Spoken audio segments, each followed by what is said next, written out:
Halo Kak Ani dan halo Kak Ririn. Perkenalkan, nama saya Gertrudis Marta Isabella Tanesi dengan NIM 2306112509 dari Teknologi Hasil Pertanian kelas A. Jadi dalam video ini saya akan menunjukkan bagaimana caranya membuat teh kombucha menggunakan kultur Scooby yang sudah kita punya dari teh kombucha sebelumnya. Dalam kata lain, kita bisa memperkembangbiakan atau memperbanyak produksi teh kombucha menggunakan kultur Scooby yang sudah kita punya. Jadi di sini kita akan mencuci terlebih dahulu alat-alat yang akan kita gunakan untuk membuat teh kombucha. Di antaranya sendok makan, toples bening, atau di sini saya menggunakan toples kaca, gunting atau pisau, dan juga tutup dari toplesnya. Setelah itu, supaya lebih menjamin kebersihan dan kesterilan alat-alat dalam pembuatan teh kombucha, kita bisa merendam alat-alat tersebut di dalam air panas atau juga bisa direndam di air hangat kuku seperti yang saya lakukan. Karena di sini saya menggunakan toples kaca, jadi menjaga supaya si toples tidak pecah.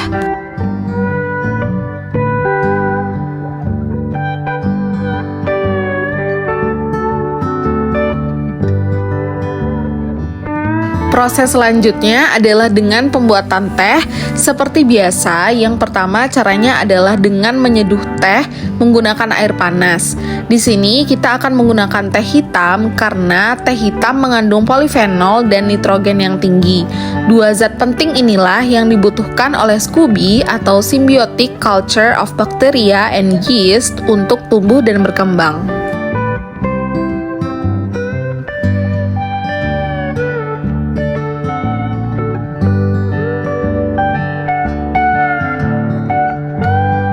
Pada proses pembuatan teh kombucha ini, saya menambahkan gula ke dalam larutan teh itu setelah suhunya turun hingga dingin atau mencapai suhu ruang.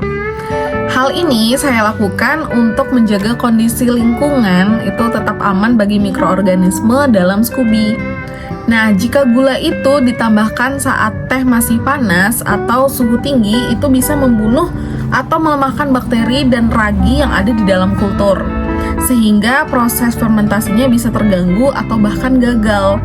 Nah, selain itu, penambahan gula dalam suhu panas juga bisa menyebabkan reaksi karamelisasi yang bisa memengaruhi rasa akhir dari teh kombucha. Oke, jadi sebenarnya pada saat proses pembuatan kombucha ini, saya secara tidak sengaja itu memasukkan Scooby terlebih dahulu ke dalam larutan teh yang sudah dingin sebelum menambahkan si gula.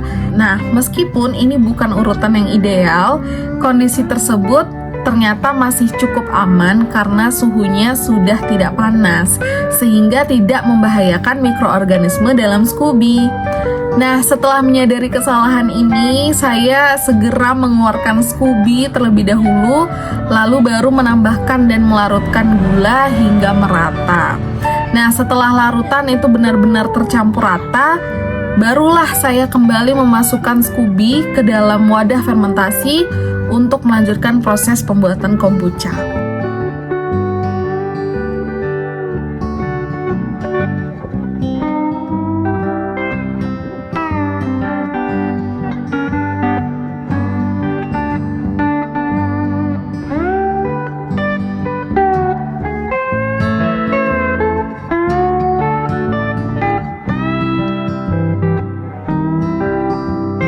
Jadi pembuatan teh kombucha ini ada di dalam salah satu materi praktikum bioteknologi hasil pertanian, yaitu pembuatan teh kombucha, di mana teh kombucha itu sendiri merupakan salah satu minuman tradisional yang sangat menarik karena teh ini merupakan hasil fermentasi yang dilakukan oleh kultur simbiotik.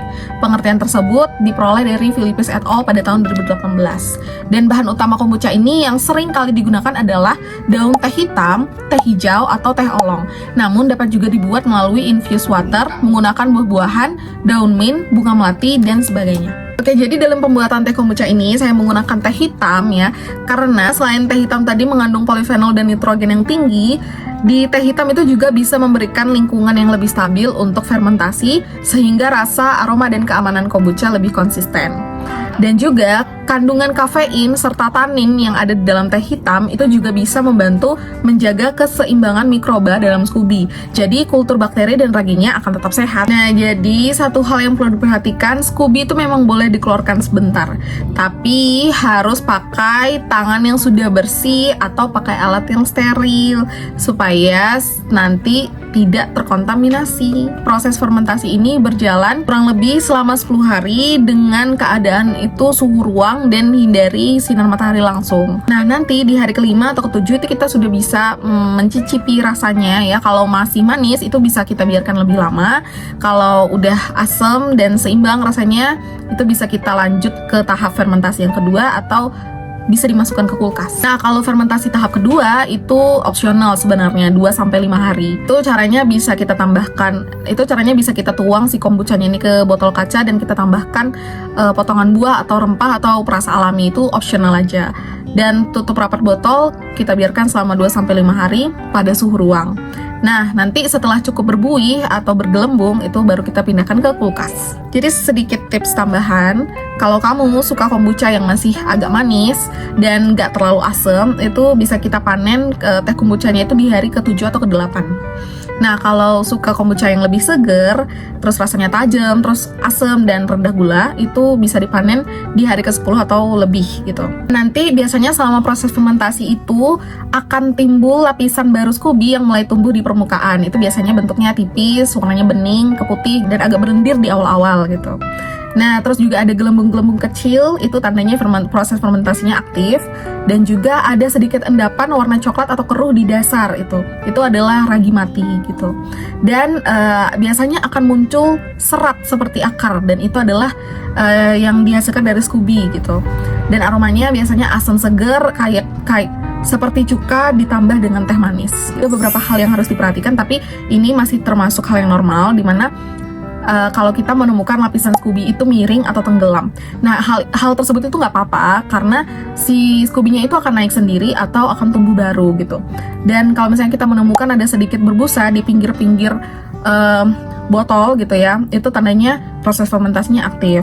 Dan juga warna si kombuchanya itu bisa berubah gitu, dari coklat teh ke coklat yang jadi lebih keruh atau bahkan terang. Nah, ada juga hal-hal yang gak normal dan harus diwaspadai pada teh kombucha yang kita buat. Yang pertama itu kalau misalnya kita menemukan ada jamur berbulu gitu, biasanya warnanya putih, hijau, biru, hitam, atau bahkan kering di permukaan gitu.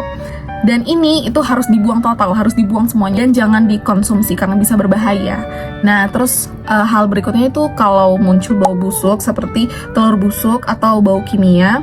Kemudian kalau warna kombuchanya itu berubah aneh dan baunya menyengat banget gitu. Nah, itu tadi video bagaimana cara kita membuat teh kombucha serta materi-materi yang sekiranya penting untuk kita ketahui dalam proses pembuatan teh kombucha ini, seperti hal-hal yang harus kita waspadai atau bahkan hal-hal yang normal terjadi pada pembuatan teh kombucha. Sekian dari video ini, semoga video ini bermanfaat. Sekian dan terima kasih, bye-bye.